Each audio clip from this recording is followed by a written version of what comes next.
RDX ഇന്നത്തെ രണ്ടാം വിഷയത്തിലേക്ക്. തമിഴക രാഷ്ട്രീയത്തിൽ വെട്രി വിജയക്കൊടിയുമായി ഇറങ്ങിയ ദളപതി വിജയുടെ അടുത്ത നീക്കം എന്താണ്? മുഖ്യ എതിരാളി ആരാണ്? പാർട്ടി പ്രഖ്യാപനത്തിന് പിന്നാലെ ഉയർന്നു തുടങ്ങിയ ഈ ചോദ്യങ്ങൾക്കെല്ലാം തിരുവാൻമിയൂരിലെ ആദ്യ ജനറൽ കൗൺസിൽ യോഗത്തിൽ വിജയ് ഇന്ന് ഉത്തരം നൽകി. ശത്രുപക്ഷത്ത് BJPക്കൊപ്പം തന്നെ DMKയും സ്റ്റാലിനുമുണ്ട്. വിഴുപുരത്തെ ആദ്യ സമ്മേളനത്തിൽ രാഷ്ട്രീയ വഴിയുടെ സൂചനകൾ നൽകിയിരുന്നെങ്കിലും ഇത്ര തെളിച്ചത്തോടെയുള്ള പ്രഖ്യാപനം ഇതാദ്യമായാണ്. 2026 പോരാട്ടം തമിഴക വെട്രി കഴകവും ദ്രാവിഡ മുന്നേറ്റ കഴകവും തമ്മിലായിരിക്കുമെന്ന് പ്രഖ്യാപിച്ച സമയത്തെ ശരീരഭാഷ അങ്ങേയറ്റം ആത്മവിശ്വാസത്തോടെയായിരുന്നു. സ്റ്റാലിനെയും മോദിയെയും പേരെടുത്ത് വിമർശനപ്പുറം ഒരു പടി കൂടി കടന്ന് മോദി DMKയുടെ രഹസ്യ ഉടമയാണെന്ന് കൂടി ആരോപിക്കുന്നു വിജയ്. ഇന്ന് നടന്ന ജനറൽ കൗൺസിലിനെ പറ്റി ആദ്യം RDX റാപ്പ് 59 സെക്കൻഡിൽ, ശേഷം മറ്റു കാര്യങ്ങൾ പരിശോധിക്കാം. ത്രിഭാഷാ നയം, മണ്ഡല പുനർനിർണയം, ജാതി സർവേ, ഒരു രാജ്യം ഒരു തെരഞ്ഞെടുപ്പ്, വഖഫ് ഭേദഗതി തുടങ്ങി വിവിധ വിഷയങ്ങളിൽ കേന്ദ്ര സർക്കാരിനെതിരെ വിജയുടെ അതിരൂക്ഷ വിമർശനം. DMKയുടെ രഹസ്യ ഉടമ BJP ആണെന്നും ഇരുവരും എതിരാളികളെ പോലെ നടിച്ച് ജനങ്ങളെ തെറ്റിദ്ധരിപ്പിക്കുന്നുവെന്നും വിജയ്. തമിഴ്നാട്ടിൽ മത്സരം DMKയും TVKയും തമ്മിലാണെന്നും 2026 TVK അധികാരത്തിലെത്തുമെന്നും ആത്മവിശ്വാസത്തോടെ പ്രഖ്യാപനം. രാജ്യം ഭരിക്കുന്ന BJPയെ പോലെ തന്നെ ഫാഷിസ്റ്റാണ് DMKയുമെന്ന് വിജയ് പറയുന്നു. TVK പ്രവർത്തകരെ ദ്രോഹിക്കാൻ DMKയ്ക്ക് എന്തവകാശം? നിയമം പാലിക്കുന്നത് കൊണ്ട് മാത്രമാണ് സംയമനം പാലിക്കുന്നതെന്ന് ഓർമ്മപ്പെടുത്തൽ. പ്രകോപിപ്പിച്ചാൽ TVK കൊടുങ്കാറ്റായി മാറുമെന്നും വിജയ്. വിവിധ വിഷയങ്ങൾ ചൂണ്ടിക്കാട്ടി 17 പ്രമേയങ്ങൾ യോഗത്തിൽ അവതരിപ്പിച്ചു. തമിഴ്നാട് സെക്രട്ടേറിയറ്റിനെ ഓർമ്മിപ്പിക്കും വിധം രൂപകൽപ്പന ചെയ്ത പ്രവേശന കവാടവും വിജയിയുടെ കൂറ്റൻ കട്ടൌട്ടുകളും ഒരുക്കിയാണ് ജനറൽ കൗൺസിൽ യോഗം സംഘടിപ്പിച്ചത്. RDX rap news Malayalam.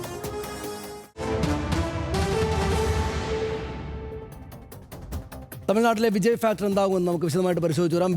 വെട്ടിപ്പിടിക്കാൻ, അതായത് വിജയം വെട്ടിപ്പിടിക്കാൻ എന്താണ് വിജയുടെ കയ്യിലുള്ളതെന്നാണ് നോക്കുന്നത്. വിജയ് തമിഴക വെട്രി കഴകം പാർട്ടി പ്രഖ്യാപിച്ചത് 2024 ഫെബ്രുവരി 2-ാം തീയതിയാണ്, കഴിഞ്ഞ വർഷം. 2024 ഒക്ടോബർ 27-ന് വിഴുപുരത്ത് ആദ്യ സംസ്ഥാന സമ്മേളനം അദ്ദേഹത്തിൻ്റെ പാർട്ടി നടത്തി.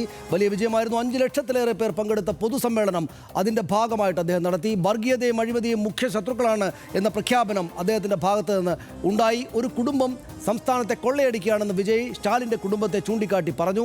അന്ന് തന്നെയും പറഞ്ഞു, നിരീശ്വരവാദം ഒഴികെ പെരിയാറിൻ്റെ സമത്വവും സാഹോദര്യവും തങ്ങളുടെയും പ്രത്യയശാസ്ത്രമാണ് എന്ന് വിജയ് ആവർത്തിച്ച് പറഞ്ഞു. നിയമസഭാ തെരഞ്ഞെടുപ്പിൽ എല്ലാ സീറ്റിലും മത്സരിക്കും, മുന്നണി ഉണ്ടാക്കും എന്നാണ് വിജയ് അന്ന് അവിടെ പറഞ്ഞത്. മുഖ്യമന്ത്രി സ്ഥാനമാണ് ലക്ഷ്യം എന്ന് പ്രസംഗത്തിൽ സൂചന നൽകി. ഇന്നത്തെ പ്രസംഗത്തിൽ എതിരാളിയെ തീരുമാനിക്കുകയാണ്, ശത്രുപക്ഷത്ത് ആരെന്ന് പ്രഖ്യാപിച്ചാണ് ഇന്ന് ജനറൽ ബോഡി യോഗം അദ്ദേഹം നടത്തിയത്. വിജയ് കേന്ദ്രം അടിച്ചേൽപ്പിക്കുന്ന ത്രിഭാഷാ നയം അംഗീകരിക്കില്ല എന്ന് DMKയെ പോലെ തന്നെ വിജയിൻ്റെ പാർട്ടിയും പറയുന്നു. കേന്ദ്ര സർക്കാരിനൊപ്പം DMKയ്ക്കും സ്റ്റാലിനും രൂക്ഷ വിമർശനം ഉണ്ടായി അദ്ദേഹത്തിൻ്റെ പരിപാടിയിൽ നിന്നാണ്. 2026 തമിഴ്നാട്ടിൽ പോരാട്ടം DMKയും TVKയും തമ്മിലാണെന്ന് വിജയ് ഇന്ന് പ്രഖ്യാപിച്ചു.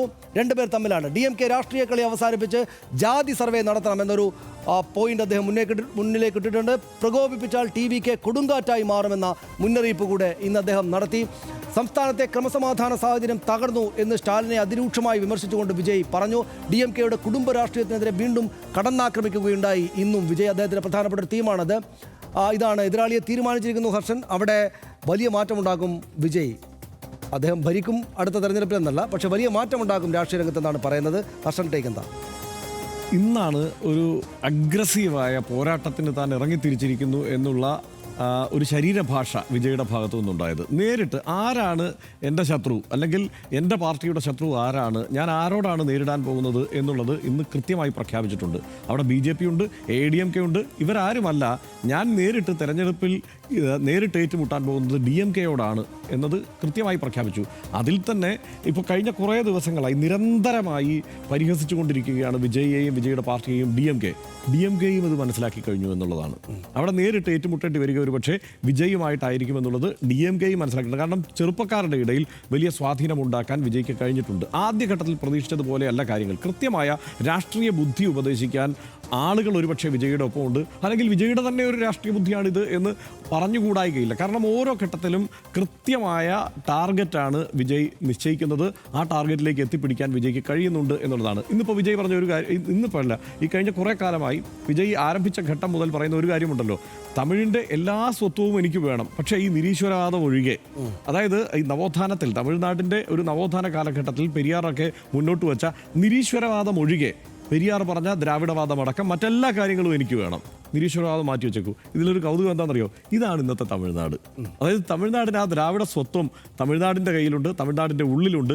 പക്ഷേ നല്ല ഭക്തരായി വിശ്വാസികളായി ആളുകൾ മാറിക്കഴിഞ്ഞു. ഇപ്പം നമുക്ക് കേരളത്തെ വേണമെങ്കിൽ ഇതിന് സമാനമായി കണക്കാക്കാം. ആ കാലത്തെ കേരളത്തിൻ്റെ ഒരു നവോത്ഥാന കാലത്തിൽ ശ്രീനാരായണ ഗുരുവും അയ്യങ്കാളിയും അതിനുശേഷം ആ ഒപ്പം വന്ന പിന്നീട് വന്ന സഹോദരൻ അയ്യപ്പനും ഒക്കെയുള്ള ഒരു കാലം കേരളത്തിൽ മറ്റൊരു തരത്തിലുള്ളതായിരുന്നു. മറ്റൊരു രീതിയിലാണ് വിശ്വാസത്തെ കണ്ടിരുന്നത്. വിശ്വാസത്തിന് ഓരോ വ്യക്തികൾക്കും പല പരിമിതികളും ഉണ്ടായിരുന്നു. ആ സാഹചര്യം മാറി ഇപ്പോൾ നിൽക്കുമ്പോൾ കേരളത്തിൽ എന്താണ് സഹോദരൻ അയ്യപ്പൻ പറഞ്ഞ കാര്യം ഒന്ന് ആവർത്തിക്കാൻ ഇവിടെ നിന്ന് പോലും നമ്മൾ രണ്ടാമത് ആലോചിക്കും. അതേ അവസ്ഥ തന്നെയാണ് തമിഴ്നാട്ടിലും സംജാതമായിരിക്കുന്നത്. അതുകൊണ്ട് തന്നെ കൃത്യമായി ഏറ്റവും സൂക്ഷ്മമായി തമിഴൻ്റെ മനസ്സിൽ തൊടാൻ വിജയ്ക്ക് കഴിയുന്നുണ്ടെന്ന് തന്നെയാണ് ഞാൻ വിലയിരുത്തുന്നത്. അതാണ് എനിക്ക് അതിനകത്ത് ഒരുപാട് പറയാനില്ല. ഞാൻ കണ്ട ആദ്യത്തെ വിജയ് പടം രസികനാണ്, 94. ചെറുപ്പക്കാർക്കൊക്കെ വലിയ ഹിറ്റായിരുന്നൊരു പടം രസികൻ. 94 അദ്ദേഹത്തിൻ്റെ പിതാവ് S.A. ചന്ദ്രശേഖർ തന്നെ ആ സിനിമ സംവിധാനം ചെയ്തത്. അന്ന് അദ്ദേഹത്തിന് 20 വയസ്സേ ഉള്ളൂ അദ്ദേഹത്തിന്. ഇന്നിപ്പോൾ അദ്ദേഹത്തിന് 50 വയസ്സുണ്ട്. അതായത് അന്ന് ഇങ്ങോട്ട് അദ്ദേഹത്തിൻ്റെ പടങ്ങൾ കാണുമ്പോൾ, ഇത്രയും കാലം നമ്മൾ കാണുമ്പോൾ അദ്ദേഹത്തിന് ഒറ്റ അഭിനയമേ ഉള്ളൂ. 94 രസികൻ തൊട്ട് ഏറ്റവും ഒടുവിൽ ഇറങ്ങിയ പടത്തിൽ അദ്ദേഹത്തിൻ്റെ മുഖഭാവം, അഭിനയം എന്ന് വെച്ചാൽ അദ്ദേഹത്തിൻ്റെ സ്റ്റൈലാണ്. ബാബുവിൻ്റെ ഫോട്ടോ സ്റ്റാറ്റ് സ്റ്റൈലാണ്. അഭിനേതാവ് എന്ന നിലക്കല്ല, പക്ഷേ അദ്ദേഹം തമിഴ്നാട്ടിലെ ഏറ്റവും വലിയ നടനായിട്ട് മാറി. രജനീകാന്ത് കഴിഞ്ഞാൽ പിന്നെ വിജയാണ് അവിടുത്തെ ഏറ്റവും വലിയ താരം, അല്ലേ? അങ്ങനെയല്ലേ? അദ്ദേഹത്തിന്റെ ഏറ്റവും വലിയ അഭിനയത്തിന്റെ പീക്കിൽ നിൽക്കുമ്പോഴാണ് ഈ പരിപാടി നിർത്തി രാഷ്ട്രീയത്തിലേക്ക് പോകുന്നു പറയുന്നത്. അപ്പോൾ ഒന്നും കാണാതെ ആയിരിക്കില്ല. അവിടെ ഒറ്റ കാര്യം കൂടെ ഞാൻ പറയാം. 2019 തെരഞ്ഞെടുപ്പിൽ BJPക്ക് 3.58% വോട്ട് മാത്രമാണ് ഉണ്ടായത് 2019. ഇത് 2024 ലോക്സഭാ തെരഞ്ഞെടുപ്പായപ്പോൾ 11.24 എന്നുള്ളവർക്ക് വലിയ തോതിൽ ഉയർന്നു. ഈ വോട്ട് AIDMKയുടെ വോട്ടായിരിക്കും ഇങ്ങോട്ട് വന്നിട്ടുണ്ടാവുക എന്ന് സംശയിക്കേണ്ടത്. പക്ഷേ അവിടെ തമിഴ്നാട്ടിൽ 2 DMK ദ്രാവിഡ കക്ഷികൾക്ക് 2, ഇവിടെ CPM-ഉം നയിക്കുന്ന ഇടതുപക്ഷ ജനാധിപത്യ മുന്നണിയും കോൺഗ്രസ് നയിക്കുന്ന UDF നിൽക്കുന്നത് പോലെ 2 BJP ഇതര 2 പാർട്ടികൾക്ക് സ്പേസ് ഉണ്ട് എന്ന് കണ്ടിട്ട് അതിൽ AIDMK ക്ഷീണിച്ചിരിക്കുകയാണെന്ന് കണ്ടിട്ട് ആ പ്രദേശത്ത് ഒക്യുപ്പൈ ചെയ്യാനാണ് വരുന്നതെന്ന് പറഞ്ഞാൽ തെറ്റാവില്ല. കാര്യമുണ്ട്, അത് തന്നെയാണ് ലക്ഷ്യമിടുന്നത്. പക്ഷേ ഇതിനകത്ത് DMKയുടെ ഒരു കാര്യം, DMK ഒരു കേഡർ പാർട്ടിയാണ്, ഒരു സെമി കേഡർ പാർട്ടിയാണ്. അതുകൊണ്ട് തന്നെ DMKയെ ഒരൊറ്റയടിക്ക് അങ്ങ് സമ്പൂർണ്ണമായി താഴെത്തട്ടിൽ വരെ തളർത്തിക്കളയാം എന്നുള്ളത് ഒരു വ്യാമോഹം മാത്രമാണ്. കാരണം അവർക്ക് സംഘടനാ ശരീരത്തെ ചലിപ്പിക്കാനുള്ള ഒരു സംവിധാനം അവിടെയുണ്ട്. അതുകൊണ്ട് തന്നെ ഇവരിലേക്ക് ഈ വിജയിലേക്ക് ഒഴുകിയെത്തുക നിരാശരായിട്ടുള്ള AIDMK അണികളായിരിക്കും ആദ്യം ഒഴുകിയെത്തുക. പിന്നെ രണ്ടാമത്തെ കാര്യം, ഈ SFIO, നമ്മൾ തൊട്ട് മുമ്പും പറഞ്ഞല്ലോ SFIOയുടെ EDയുടെ ഒക്കെ കഥ, ഈ അന്വേഷണമൊക്കെ വിജയ്ക്കുമെതിരെ ഉണ്ട്. അതുകൊണ്ട് തന്നെ എന്താവും കാര്യങ്ങൾ എന്നുള്ളത് നമ്മൾ കണ്ടറിയണം. അത്തരം കേസുകൾ രാഷ്ട്രീയക്കാരെ ശക്തരാക്കാറേ ഉള്ളൂ. നമുക്ക് ഒന്ന് പരിഹരിച്ച് ഇത് കൺക്ലൂഡ് ചെയ്ത് വരാം. ഐഡിയോളജിക്കൽ എനിമി BJP ആണെന്ന് പറയുമ്പോൾ തന്നെ ആദ്യം പൊളിറ്റിക്കൽ എനിമിയെ നേരിടുക എന്നതാണ് തെരഞ്ഞെടുപ്പ് രാഷ്ട്രീയത്തിൽ TVK ചെയ്യേണ്ടത് എന്ന രാഷ്ട്രീയ ബുദ്ധി വിജയ്ക്കുണ്ട്, അല്ലെങ്കിൽ വിജയുടെ രാഷ്ട്രീയ ഗുരുക്കന്മാർക്കുണ്ട്. DMK വിജയുടെ രാഷ്ട്രീയ പാർട്ടിയെ രസികർ മന്ത്രം എന്ന് പരിഹരിച്ച് തളർത്താൻ ശ്രമിക്കുന്നുണ്ട്. പക്ഷേ തമിഴ്നാടിൻ്റെ രാഷ്ട്രീയ ഗോതയിൽ 2026 സ്റ്റാലിനോട് മുട്ടാനിറങ്ങുന്നത് വിജയ് ആണെന്ന പ്രതീതി ഉണ്ടാക്കാനേ അതും ഉപകരിക്കുന്നുള്ളൂ. BJPയും AIDMKയും തൽക്കാലം തന്ത്രപരമായ മൗനത്തിലാണ് എന്നതുകൂടി ഓർക്കണം. DMKയെ ഒറ്റയ്ക്ക് തളർത്താനോ പരാജയപ്പെടുത്താനോ 2 പാർട്ടികൾക്കും ആവതില്ല എന്ന് അവർ തിരിച്ചറിയുന്നുണ്ട്. DMKയെ TVK ദുർബലപ്പെടുത്തുമെന്നും അത് തെരഞ്ഞെടുപ്പിൽ പ്രയോജനം ചെയ്യുമെന്നുമാണ് അവരുടെ പ്രതീക്ഷ. മുതിർന്ന DMK നേതാവ് TR ബാലു TVK പരിഹസിക്കാൻ തെരഞ്ഞെടുത്ത പ്രയോഗം അറം പറ്റുമോ എന്ന് നമുക്ക് കാത്തിരുന്ന് കാണേണ്ടി വരും. ട്രെയിലർ ഷോ എന്നാണ് വിജയുടെ റാലികളെ അദ്ദേഹം വിശേഷിപ്പിച്ചത്. ട്രെയിലർ ഒരു സൂപ്പർ ഹിറ്റ് സിനിമയുടേതാവില്ല എന്ന് നമുക്കിപ്പോഴേ ഉറപ്പിക്കാനാവില്ലല്ലോ. ആശയം മാറ്റിവെച്ച് അധികാരം ആദ്യം പിടിക്കാമെന്ന് ജോസഫ് വിജയ് ചന്ദ്രശേഖർ തീരുമാനിച്ചാൽ ക്ലൈമാക്സിൽ BJPക്ക് കൈകൊടുത്താലും അത്ഭുതപ്പെടരുത്.